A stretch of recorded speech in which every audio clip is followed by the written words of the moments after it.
Nichaala diin Islaam qabeenyaa fi warqii intaa'in baradhu fuulduraatti siqi. Madrasaan keenya Abubakar Siddiqi. Badhaasa kennaa tola Rabbi Khaliqi. Badhaasa kennaa tola Rabbi Khaliqi. Ustaaza koo barsiisa diinaa barsiisu qajeelfamaa daandii jireenyaa nuufisu kanaaf dibooruutii faraanu qopheessu jannatul firdawsi si haqanaanisu jannatul firdawsi si haqanaanisu jolluma keenya waan nu gurguddiistanii amala daa'imman ijoollee wajjin jeequmsa fi taphaa keenyas baratanii nu barsiisan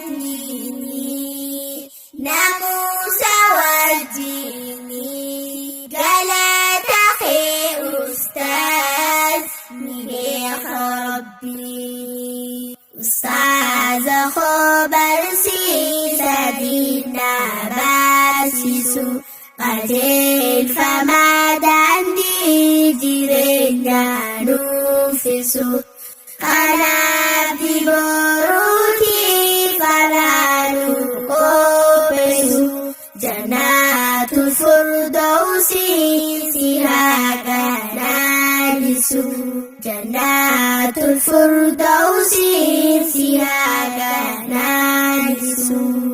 Ustaazaaf daa'ii muftii fi sheekan kan Rabbiin kenneef ilmiin sadarkaa diiniif diinagdeen gurguddataanii alhamdulillahi geessan bakka yaadadha arraa bakka raqaatan ifduu badeebi'a yeroo takka. Asga'uuf waan Rabbiin siif godhee sababa eeysatti fi eenyoo irratti jalqaba eegaltee yaadadhu jalqabdee yaadadhu kan jettee alif baa.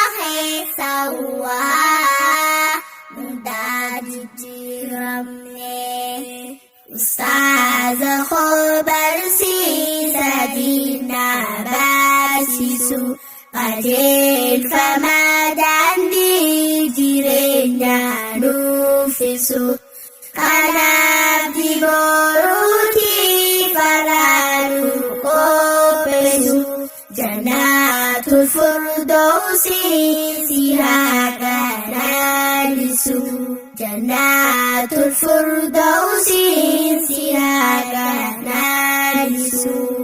Namni Rabbii beekuun ja'amu wallaalaa qabeenya namni diwaal irraa daalaa baraani barsiisu waa hundarraa caalaa يبارك باتي دلوني والجلا ملفاك تاجروف جيرني دينالا من ميو إيجا خيساتني لالا Ustazah akhirnya Khandil bersisten Adunya fakhiran Kopi sajitan Ada kabahnya Ranu berbacitan Namni rabis buya Bodati amantan Hawasni muslimah Bersisa din akal Mujajab sistan رجال دين الإسلام كبينا في وركي انت إمبارده فلدوراتي سيكي مدرسة كينيا أبو بكر صديقي بدا سخنا طول ربي خالقي بدا سخنا طول ربي خالقي